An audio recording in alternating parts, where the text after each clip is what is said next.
অবশেষে আমেরিকার ৪৭তম প্রেসিডেন্ট হিসেবে আনুষ্ঠানিকভাবে ক্ষমতা হস্তান্তর করা হয়েছে ডোনাল্ড ট্রাম্পের কাছে এবং তিনি ক্ষমতা কিংবা দায়িত্ব গ্রহণের পরপরই বিদায়ী প্রেসিডেন্ট জো বাইডেনের ৭৮টির মতো নির্বাহী আদেশ বাতিল করে দিয়েছেন এবং তিনি কিছু নির্বাহী আদেশ কিন্তু আবার জারি করে দিয়েছেন।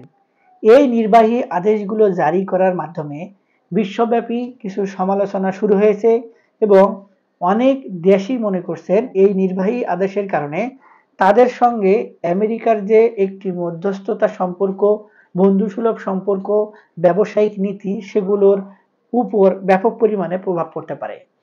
এর মধ্যে আমাদের যেগুলো এশিয়া সাবকন্টিনেন্ট দেশ রয়েছে সেগুলোতে সরাসরি আমেরিকাতে গিয়ে নাগরিকত্ব গ্রহণ করার কড়াকড়ি কিন্তু সেই আগে থেকে। শুধুমাত্র ডিবি লটারির মাধ্যমে উন্মুক্ত এবং সরাসরি কিছু জনবল তাদের দেশে নিয়ে নাগরিকত্ব দিলেও স্টুডেন্ট এবং যারা শুধুমাত্র ভিজিট ভিসায় আমেরিকায় প্রবেশ করতে চান তাদের ক্ষেত্রে কিন্তু স্পেসিফিকভাবে কিছু নিয়ম কিংবা পদ্ধতি অবলম্বন করে তারপরেই সেই দেশটিতে ঢুকতে হয়। এখন এই পরিস্থিতিগুলোর উপর বিবেচনা করে বর্তমানে তার সরকার যে সিদ্ধান্তগুলো নিয়েছে সেটি হলো এখন থেকে তিনি সেখানে জন্মগ্রহণ সূত্রে কোনো ব্যক্তিকে কিংবা কোনো বাচ্চাকে নাগরিকত্ব দিবেন না এবং অভিবাসন নীতির ক্ষেত্রে যে সকল সীমান্ত দিয়ে অবৈধভাবে শরণার্থী আমেরিকায় প্রবেশ করেন কিংবা করছেন তাদেরকে সেখানে ঠেকিয়ে দেওয়ার জন্য মেক্সিকো সীমান্ত থেকে শুরু করে প্রতিটি পয়েন্টে তিনি ইমার্জেন্সি কিংবা একটি জরুরি পরিস্থিতি জারি করে রাখবেন যেন কোনো ব্যক্তি কোনোভাবে আর অবৈধ পন্থায় আমেরিকায় ঢুকতে না পারে। সেই সঙ্গে যারা আমেরিকাতে ইতিমধ্যে অবৈধভাবে বসবাস করছেন যাদের নাগরিকত্ব নেই তাদেরকে তিনি দেশ থেকে বের করে দিবেন। এখন এই পরিস্থিতিতে বাংলাদেশের বর্তমান যে সরকার সেই সরকারের সঙ্গে আমেরিকার সম্পর্কটা কেমন হবে? সেখানে নিযুক্ত বাংলাদেশের রাষ্ট্রদূত এই ব্যাপারে যে বিষয়টি বলেছেন, আমেরিকার যে সরকারগুলো এখন পর্যন্ত ক্ষমতায় এসেছে তারা কিন্তু কখনোই বাংলাদেশের সঙ্গে বৈরী সম্পর্ক তৈরি হয় এমন কোনো পদক্ষেপ গ্রহণ করেন নাই। কিন্তু বর্তমানে যেহেতু ডেমোক্রেটিক সরকার গঠিত হয়েছে এবং বাংলাদেশের যে সরকার ব্যবস্থা সেটির সঙ্গে হিলারি ক্লিন্টনের একটি ভালো সম্পর্ক ছিল, সেক্ষেত্রে কিছু প্রভাব পড়তে পারে কিনা এই বিষয়ে অনেকেই কিন্তু চিন্তিত। তবে যে বিষয়টি সামনে আসে সেটি হলো আমেরিকার যে সিদ্ধান্তগুলো হয় রাষ্ট্রীয় সেগুলো কিন্তু প্রতিষ্ঠান কেন্দ্রিক এবং বাংলাদেশে কিন্তু ব্যক্তি কেন্দ্রিক।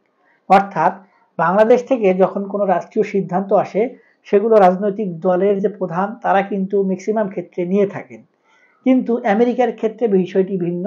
সেখানে প্রতিষ্ঠান থেকে এই সকল সিদ্ধান্ত নেওয়া হয় এবং এই যে পরিস্থিতি এই পরিস্থিতিতে বর্তমানে বাংলাদেশের সঙ্গে যে সম্পর্ক রয়েছে আমেরিকার সেটি কিন্তু কখনোই খারাপ সম্পর্ক না। তবে কিছু বিষয় উঠে আসে, সেগুলো হচ্ছে বিগত আমরা দিনে যেগুলো দেখেছি আমাদের র্যাবের উপর এবং কিছু স্পেসিফিক ব্যক্তির উপর যে স্যাংশন দেয়া হয়েছিল সেই স্যাংশনটা আসলে বর্তমানে বাংলাদেশের উপর দেওয়ার কোনো সুযোগ রয়েছে কিনা। এখন ইন্টারন্যাশনাল ল অনুযায়ী আপনি ইচ্ছা করলেই যে কোনো সার্বভৌমত্ব সম্পন্ন স্বাধীন দেশের উপর যে কোনো বিষয় হুটহাট করে চাপিয়ে দিতে পারেন না।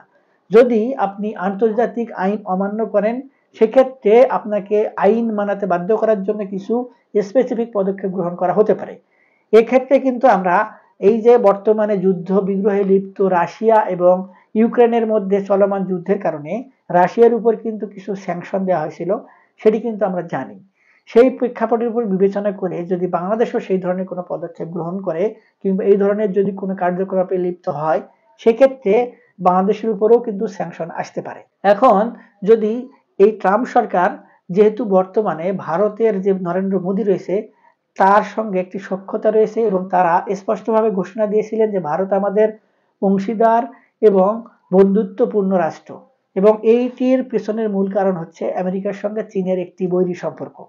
যদি বাংলাদেশের সাথে ভারতের যে বৈরী সম্পর্ক এখনো বিদ্যমান রয়েছে সেটি কন্টিনিউয়াসলি চালু থাকে তাহলে ওর প্রভাব বাংলাদেশের উপরে আমেরিকার মাধ্যমে পড়বে কিনা এটি একটি কিন্তু বড় ধরনের প্রশ্নের বিষয়।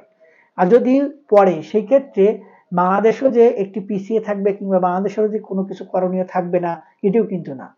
বাংলাদেশে আওয়ামী সরকার কিন্তু কিছুদিন আগে আমরা দেখেছিলাম যে আমেরিকার কোনো ধরনের সহযোগিতা ছাড়াই চায়না, রাশিয়া এই ধরনের রাষ্ট্রগুলোর সহযোগিতা নিয়ে কিন্তু দেশের যে অগ্রগতি কিংবা ডেভেলপমেন্ট প্রজেক্টগুলো সেগুলো চালিয়েছিল। তারপরেও বর্তমানে বলা হয় যে বিদায়ী বাইডেন সরকারের সহযোগিতা নিয়ে কিন্তু শেখ হাসিনা কিংবা আওয়ামী লীগ সরকারকে উৎখাত করা হয়েছিল। এর পেছনেও কিন্তু বিরাট কিছু ভূমিকা রয়েছে। সেই ইস্যুগুলো সামনে উঠে আসবে কিনা এটিও কিন্তু একটি বড় বিষয়। এবং আমরা যে বিষয়গুলো উপলব্ধি করি সেটি হলো বাংলাদেশ থেকে অবৈধ পন্থায় অর্থাৎ ভারত, পাকিস্তান, সাইবেরিয়া, আফ্রিকা এই ধরনের কিছু দেশ হয়ে অবৈধ পন্থা ইতালির মাধ্যমে প্রবেশ করে কিছু ব্যক্তি কিন্তু সমুদ্রপথ, জঙ্গল পাড়ি দিয়ে আমেরিকায় প্রবেশ করে। তো তাদের প্রবেশ করার পরে বিশেষ কিছু পদক্ষেপ গ্রহণ করার মাধ্যমে নাগরিকত্ব কিন্তু আমেরিকা দেয়। তো সেই সকল ব্যক্তির উপর কোনো ধরনের পদক্ষেপ গ্রহণ করবে কিনা কিংবা যে সকল ব্যক্তি ইতিমধ্যে আমেরিকার নাগরিকত্ব গ্রহণ করেছে তাদের উপর কোনো প্রভাব পড়বে কিনা এই বিষয়টি কিন্তু এখন পর্যন্ত স্পষ্ট নয়। কেউ কিন্তু এখন পর্যন্ত নিশ্চিত করে বলতে পারছেন না যে বর্তমানে ট্রাম্প সরকার কি ধরনের পদক্ষেপ গ্রহণ করবে। তবে কিছুটা হলেও আশা করা যায় বিগত যে ট্রাম্প সরকার সরকারি প্রধানের দায়িত্বে ছিলেন সেই সময়েও বাংলাদেশের উপর তেমন কোনো প্রভাব পড়েনি।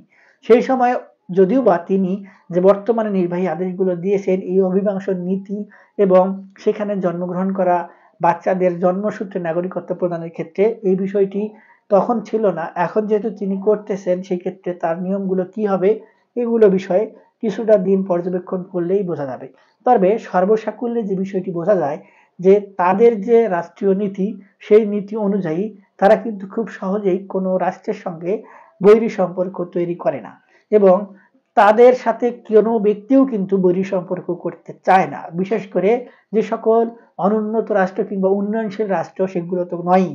তো এদিক থেকে বাংলাদেশও কখনো চাবে না যে আমেরিকার সঙ্গে একটি খারাপ সম্পর্ক তৈরি হোক এবং বর্তমানে যেহেতু সরকার প্রধান একটি গ্লোবাল সেলিব্রিটি সেই ক্ষেত্রেও কিন্তু আমেরিকার কোনো রাষ্ট্রপ্রধানও কিন্তু চাবে না এই ধরনের একটি গ্লোবাল সেলিব্রিটির হাতে থাকা দেশের উপর হস্তক্ষেপ করে তাদের যে ইমেজ সেটি নষ্ট করবেন এবং বহির্বিশ্বের যে সকল রাষ্ট্র রয়েছে তাদের চাপে পড়বেন। তো ভিউয়ার্স এই বিষয়গুলোর উপর বিশ্লেষণ কিংবা ফোকাস করলে এই বিষয়গুলোই কিন্তু অবজারভেশনে আসে। তো এই বিষয়গুলো নিয়ে হয়তো আরো কোনো ধরনের মতামত কিংবা আরো কোনো ধরনের চিন্তাশীল ব্যক্তি হয়তো আরো ভালো কোনো পরামর্শ প্রদান করতে পারবেন। আমার পরামর্শের মধ্যে কোনো ভুল অবজারভেশনও থাকতে পারে। তাই এই বিষয়গুলো মাথায় নিয়েই আমার এই ভিডিওটির মূল্যায়ন করবেন এবং সামনে যদি আপনারা আরো কোনো এই ধরনের ভিডিও দেখার আগ্রহ জন্মান তাহলে আমাদের ভিডিও নিচে কমেন্ট বক্স রয়েছে সেখানে কমেন্টস করবেন। আমরা আপনাদের মতামতের উপর ভিত্তি করে পরবর্তীতে নতুন কোনো বিষয় নিয়ে আলোচনার মাধ্যমে ভিডিও দেওয়ার চেষ্টা করব। আজকে পর্যন্তই, সামনে দেখা হবে নতুন কোনো ভিডিওতে। ততদিন পর্যন্ত ভালো থাকবেন। ধন্যবাদ।